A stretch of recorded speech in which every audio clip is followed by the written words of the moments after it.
Sejam muito bem-vindos ao nosso podcast da NR13, onde o assunto aqui, como sempre, é integridade e segurança. Nós vamos falar tudo sobre como você, engenheiro, inspetor de equipamentos, pode atuar nesse mercado e ter ganhos acima de R$ 10 mil por mês com isso. Como sempre, estou aqui com ele, Marcos Rosa, que é especialista na norma NR13. Como é que você está, Marcos?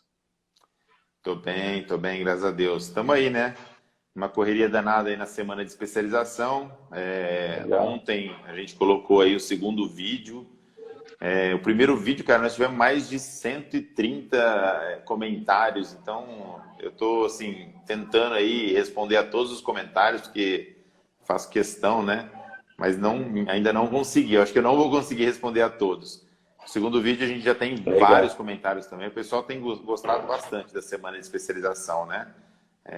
Tá eu e o Emerson lá, e eu acho que tá bem bacana mesmo o conteúdo. Mas vamos lá, vamos tocar o barco aí. Qual que é o tema de hoje?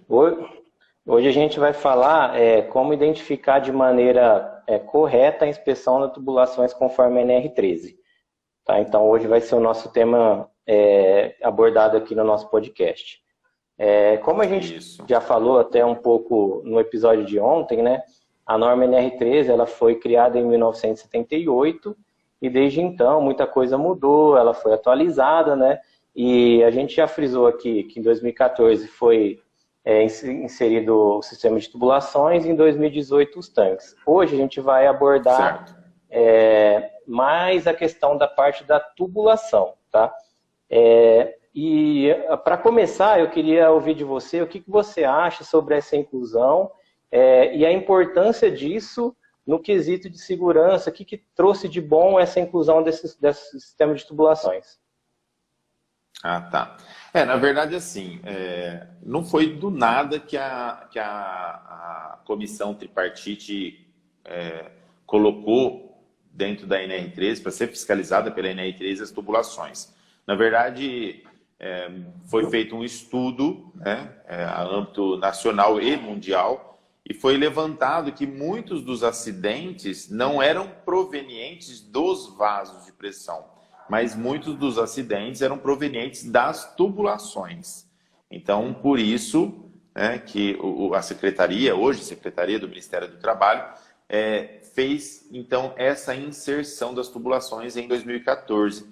E de lá para cá, ficou óbvio, então, que teve uma excelente melhora nesse requisito, porque muitas tubulações que talvez estavam já se deteriorando foram reprovadas e já foram corrigidos, aí muita coisa foi corrigida. Então isso ajudou na questão da segurança. E aí você imagina, né? Claro que, como você disse, e nós vamos falar sobre isso, a questão dos fluidos, né?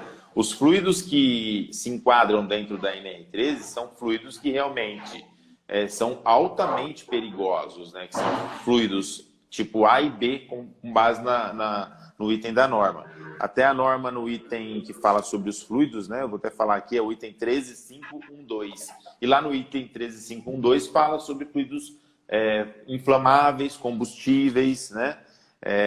Fluidos tóxicos, por exemplo, com limite de tolerância aí, igual ou inferior a 20 ppm, para a classe de fluido A e também para a classe de fluido B, né? Também combustíveis e tóxicos. Existe, claro, uma diferença entre fluidos combustíveis e inflamáveis, né?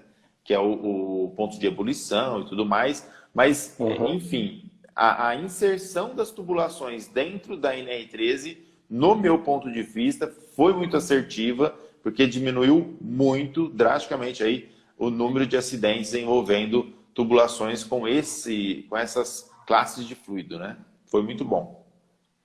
Legal. No caso aí, você até estava falando um pouquinho a respeito dos tipos de fluido, né, de classe A e B. Inclusive, seria a minha próxima pergunta, né, para o pessoal que está nos ouvindo aí, o pessoal que está acompanhando aí ao vivo, você falar um pouquinho sobre a diferenciação desses fluidos e onde que cada um se enquadra. Até a gente poderia aqui dar alguns exemplos de tubulações que se enquadram dentro do fluido classe A e B. Sim, sim. Não, legal. É bom entender, porque o profissional habilitado, quando ele começa a fazer as inspeções, às vezes ele tem dúvida, né? Porque a norma NR13, ela fala no item 13.6 sobre a as tubulações que interligam, né, que estão ligadas a caldeiras e vasos de pressão.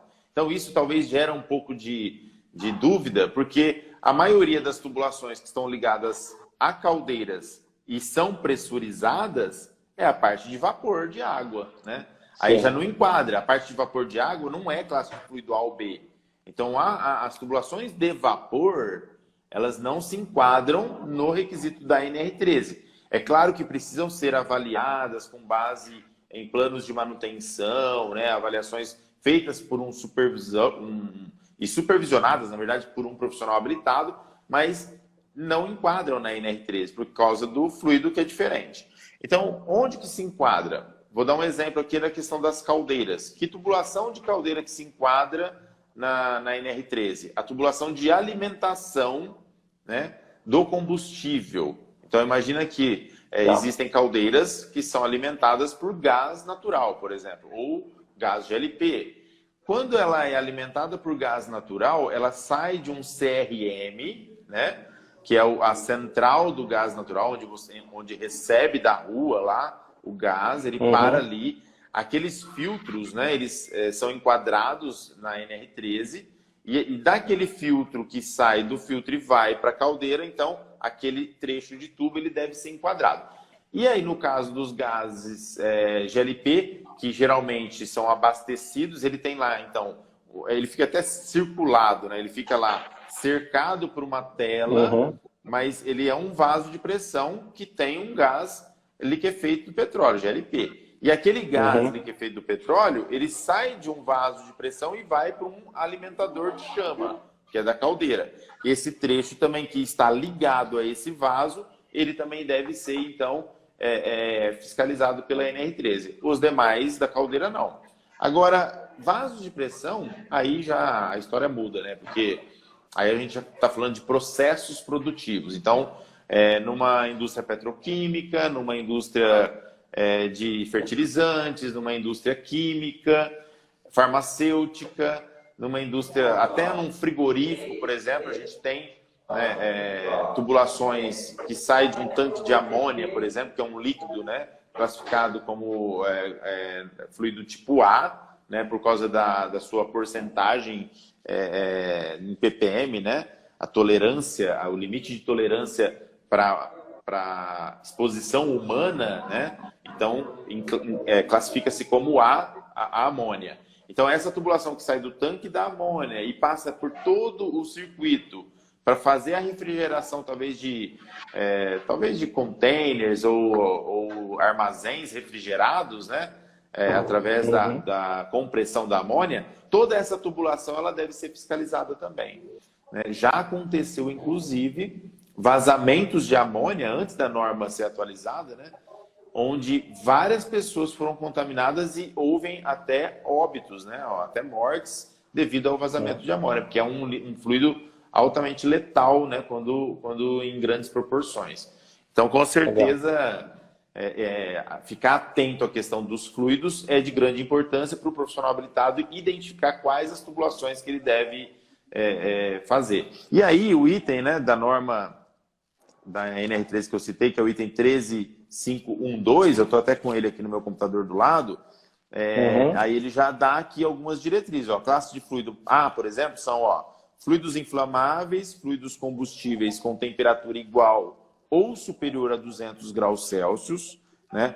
Ah, mas isso aqui o que é? Ponto de fulgor? Não, temperatura de processo. Então, se eu estou processando um fluido, vou dar um exemplo aqui. O etanol, né, que a gente abastece no posto lá, a maioria dos carros hoje é flex, né? Aquele etanol lá, ele é um produto derivado da cana-de-açúcar. Aqui no Brasil é da cana-de-açúcar, né? Em outras regiões pode ser do milho, pode ser, né? Mas enfim, ele é um produto derivado de uma planta. Para sair da planta até chegar no nosso carro, ele tem um processo muito longo, né? Que é um processo que chama de destilação. A destilação, então, no começo da destilação, talvez aquele líquido, né, ou aquele produto que foi separado para esse fim não seja inflamável. Mas com o decorrer do processo, ele vai se transformando em inflamável, até ficar 92%, 98% de inflamabilidade. Agora, aqueles 200 graus ali que fala, né? Fluidos inflamáveis e fluidos combustíveis com temperatura igual ou superior a 200 graus é o processo. Durante o processo, aquele fluido ele precisa chegar a 200 graus para extrair aquilo, por exemplo? Se sim, aí ele enquadra como A. Se não, ele enquadra como B. Então tá lá. Aí tem também tóxicos com limite de tolerância menor ou igual a 20 ppm, né? Onde que eu acho o limite de tolerância desses fluidos? Existe um documento que chama FISCP, né? Que é a ficha técnica e química de todos os produtos químicos, né, que tem no Brasil. É obrigatório. Então, se você colocar lá a FISCP da amônia, várias empresas que trabalham com amônia precisam ter isso nos seus procedimentos. Você vai achar várias FISCPs, né, que falam sobre essa característica de toxicidade. Então, essa limite de tolerância é na presença de seres humanos. Ah, então eles pegam um cara lá e jogam o gás para fazer esse teste para saber. Não, não é assim, né? Pelo amor de Deus. Na verdade, o limite de tolerância é testado com alguns animais. Tanto é que algumas FISCPs, né? Fala lá assim, limite de tolerância no peixe truta, no passarinho tal, na ave. Então é mais ou menos assim que eles chegaram a esse número. Mas está lá, já está documentado, não precisa quebrar a cabeça com isso. Pegou a FISC, viu lá qual que é o limite de tolerância, você consegue delimitar se ele é maior do que 20 ppm, ou parte por milhão, ou ele é menor ou igual a 20 ppm. Se ele for menor ou igual a 20 ppm, fluido tipo A. Se for maior ou igual a 20 ppm, maior na verdade, né? É fluido B. Então aí a gente consegue separar. E lembrando que as classificações de fluido da NR13, além de A e B, ainda tem C e D, que são vapor, gases asfixiantes simples, né? Como o argônio, por exemplo. Ar comprimido também entra na C. E a D seria outros fluidos, ou óleo, banha. Né? Às vezes a gente faz inspeção em vasos de pressão, por exemplo, em fábricas de doce ou fábricas de produtos alimentícios, né? A gente vê lá, aqui tem o quê? Papinha de neném, tem, sei lá, cerveja, né? Então, esses fluidos são enquadrados como outros fluidos. Falei cerveja, você já deu risada, né? Mas tá certo. Então, assim, eu acho que ficou bem entendido aí, então, a questão da classificação dos fluidos. Pra gente... Quer atender o telefone aí? Só um minutinho. Não, desliga aí. Desliga aí pra gente continuar a live. Espera aí, só um minuto. Isso aí é coisa da Jéssica, viu? Acho que a Jéssica que ligou aí pra dar febre em você. Foi rápido. Vamos lá. Foi, né? Então vamos lá. Então imagina que quando você tem aí, por exemplo, essa quantidade enorme de fluidos, né? O profissional habilitado ele tem que ficar atualizado e realmente saber, né, onde ele está entrando, o que ele tem que fazer, como ele vai achar as informações para ser mais assertivo. E, cara, tubulação tem demais, né? Tem demais. Inclusive, é o outro ponto da minha pergunta, né? Eu acho que é importantíssimo esses aspectos técnicos dos fluidos que a gente está falando aqui, para que o profissional habilitado ele possa compreender melhor aonde que ele deve atacar, vamos falar dessa forma. Mas assim, ouvindo você falar, aí você falou de vários tipos de fluido, deu vários exemplos, a gente imagina que trechos de tubulação tem a rodo, cara, tem um monte em vários lugares, em várias indústrias, né? E como o nosso assunto aqui sempre como ele pode trabalhar melhor no mercado, ter mais ganhos, eu particularmente conheço a indústria do setor de sucroenergia, né? Conheço as destilarias de etanol, e só nas destilarias a gente tem de 20 a 40 trechos, dependendo do tamanho do aparelho, né?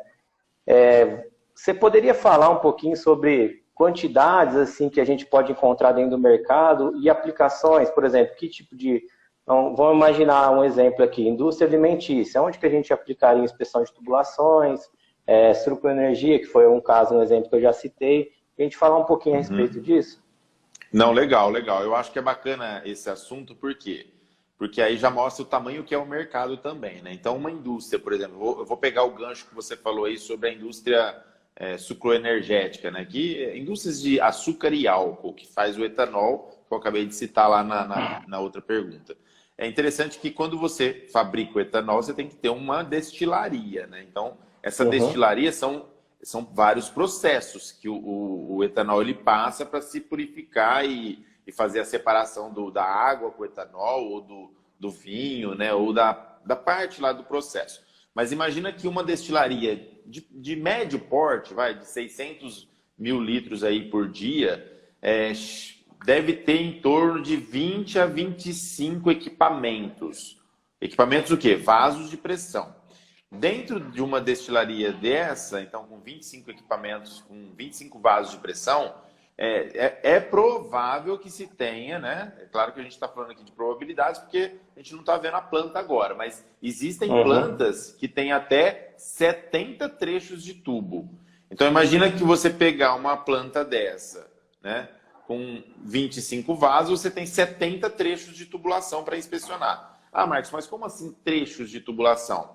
É importante salientar que dentro da norma NR13 você tem que identificar os trechos. Porque você tem tubulações de 2 polegadas, você tem tubulações de 3, de 2,5, você tem de 4, de 5, de 6. Tem vários tipos de tubulação. E cada tubulação tem a sua pressão, cada tubulação tem a sua categoria e cada trecho, né, de tubulação tem também a sua espessura mínima.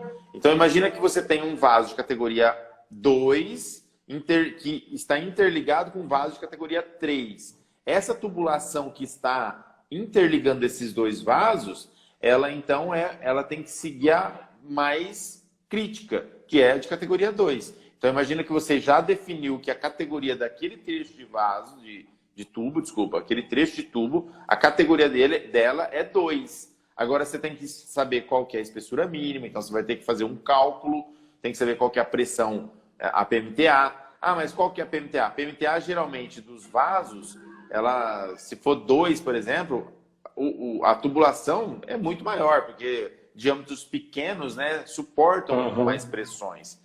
Mas o ideal é você ter a espessura mínima para você saber até quando você pode trabalhar com aquilo. E para você saber o quê? Ter o parâmetro para fazer o monitoramento também da vida útil da tubulação. Agora, é interessante que dentro das tubulações, né, essa quantidade gigantesca de tubulação que tem dentro de uma indústria, você tem que ir uma por uma, fazer todas as medições de espessura, avaliação visual, né, todos os testes que você precisa fazer, deixar bem descrito, tem um relatório, a gente até fornece, né, no nosso e-book lá, a gente tem um e-book de modelos de relatório que fica aí para o pessoal, se eles quiserem usar, e tem lá todos os modelos de relatório, e está lá o de tubulação também.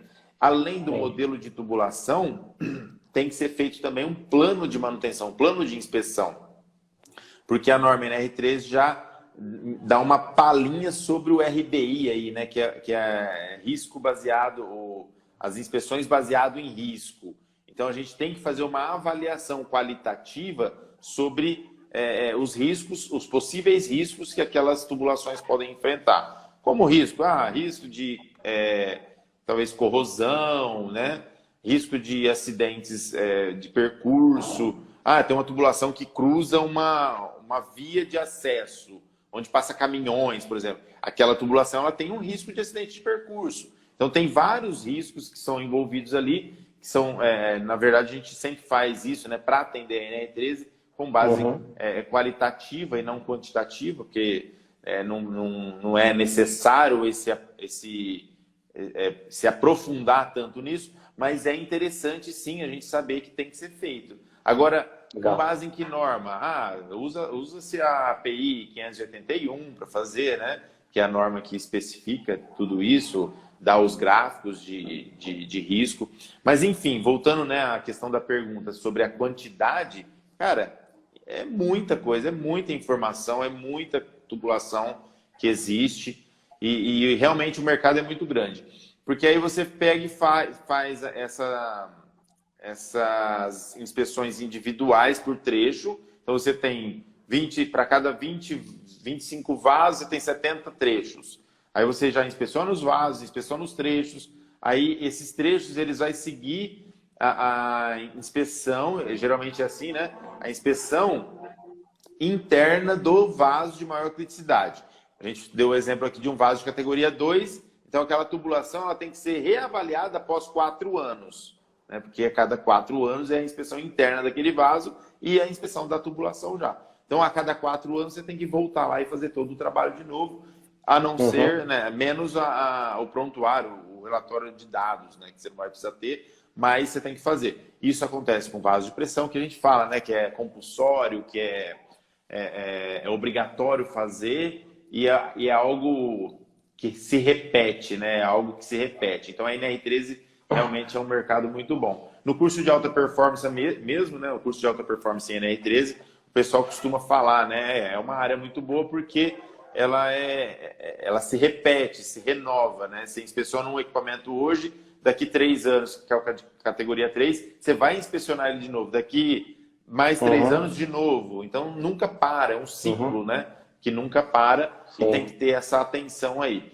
Aí o pessoal fica bem animado com isso, né? Mas aí tem que se ter um bom planejamento, tem que saber fazer um follow-up bem feito com o cliente, né? Aí entra um monte de outros parâmetros aí que o cara tem que ter. Legal. Ô Marcos, então assim, ó, para finalizar, aí como o tema é como identificar de maneira correta as tubulações, né, conforme a NR13, a gente falou aqui já dos fluidos, falou assim da aplicação e tal, só que ainda os profissionais habilitados eles têm bastante dúvidas no quesito de identificar esses trechos. Identificar de que maneira? Por exemplo, dentro das indústrias a gente pode ter tubulação que liga vaso a vaso, a gente pode ter uma tubulação que vai ligar vaso a um tanque de armazenamento, ou um vaso a uma bomba, um vaso ou um trocador de placa, tipo um chiller, para fazer o resfriamento, né? Você consegue, ou você poderia dar uma dica aí para o pessoal identificar da melhor maneira ou da maneira mais correta possível essas tubulações conforme a norma? Sim. Ó, eu falei com o pessoal da mentoria do curso de alta performance sobre esse assunto recentemente, então está bem fresco na minha cabeça. A norma NR13 ela tem 2 itens que fala sobre ligados e interligados. A gente tem que ficar bem atento a isso, porque talvez pode ter uma dupla interpretação. Mas vamos lá. Imagina que você tem 2 vasos de pressão e uma tubulação que interliga os dois, né? Aí interliga. Essa é a palavra certa, né? Porque está interligando 2 equipamentos. Com certeza, se os 2 equipamentos são vasos de pressão, com certeza aquele trecho ele deve ser inspecionado, né? Conforme a norma NR13. E ele vai levar então a categoria do mais crítico entre os 2. Agora, foi legal o que você falou, porque às vezes ele está num vaso e está num tanque atmosférico. Olha, ele está num vaso de pressão e num tanque atmosférico. Essa interligação entre vaso e tanque atmosférico, será que a gente precisa também inspecionar esse trecho de tubo? A resposta é sim. Por quê? Porque aí ele não está mais interligando vasos de pressão, ele está ligando vaso de pressão. Então ele só tem um vaso de pressão ligado nele. Porém, né? Se a gente pegar a norma NR13 de 2018, a norma NR13 de 2014, quando a tubulação foi inserida na norma, em todos os pontos que falavam sobre interligados, usava a palavra interligados. Então, se a gente falar interligados a vasos, significa o quê? Que eu tenho que ter 2 vasos independentes. Então, surgiu uma dúvida aí. E os profissionais habilitados então ficavam com dúvidas. Falaram, mas peraí. Se a palavra interligado, significa que eu tenho que ter 2 vasos. Se eu tiver um vaso e um tanque, esse trecho não precisa. Porém, aí em 2018, a comissão tripartite lançou, então, perguntas respondidas da norma. E a pergunta de número 10, se eu não me engano, depois a gente pode até mostrar mais para o pessoal, eu coloco no history, lá nos stories, né, do Instagram, mas a pergunta de número 10 da norma, dessa perguntas respondidas, explicou isso. Falou assim, olha, quando está escrito interligados, se leia ligados. Então, isso significa que quando tem apenas um vaso ligado nessa tubulação, ela já deve ser inspecionada também. Então, ficou bem claro isso daí, depois dessa alusão de 2018. Então, a gente avaliando isso, talvez a gente tenha duplas interpretações, lendo a norma mais recente, que é agora de 2019, de junho, né? Que ela não tem a palavra ainda interligados na norma. A norma mudou a palavra ligados e tirou essa pergunta respondida, né, dos autos. Só que não tirou os interligados lá da categorização. Então, ficou meio que duplo sentido ainda. Então, isso é algo que a norma NR13 provavelmente tenha que fazer esse ajuste ainda para tirar essa dupla interpretação. Mas a gente pegando esses dados mais antigos, a gente entende, então, que vasos de pressão que tem uma tubulação apenas ligada nele, e pode ser numa bomba, pode ser num tanque, deve ser também inspecionada. Legal. Ficou claro? Legal. Bom, ficou claro, sim. Acredito que tenha sido de bom proveito aí. Como sempre, foi um ótimo bate-papo, você trazendo vários detalhes técnicos de fluido aí. Acho que o pessoal vai ser de muito bom proveito para quem está assistindo aí a gente, e depois para quem vai ouvir o podcast, né? Queria agradecer mais um dia aí, mais um episódio, e deixar a palavra aí se você quiser dar algum recado. Eu vou falar só sobre as plataformas que a NR3 está colocando esses conteúdos agora, né? Que é Deezer e no Spotify. Spotify, isso. No Spotify, no Deezer, tá lá. Se o pessoal quiser acessar por lá para ouvir, né? Na verdade, um podcast é algo para você ouvir, né? A gente faz nesse modelo aqui que é para gerar conteúdo mesmo de qualidade aí para todo mundo que quer assistir. E tem tido bastante aderência, né? Porque o pessoal tá visualizando muito. Até organicamente a gente vê aí que dá 150, 180 visualizações, então o pessoal tá gostando mesmo do podcast.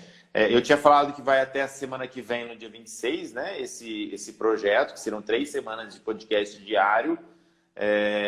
Depois a gente vai conversar, né, Vitor, sobre a continuidade desse projeto.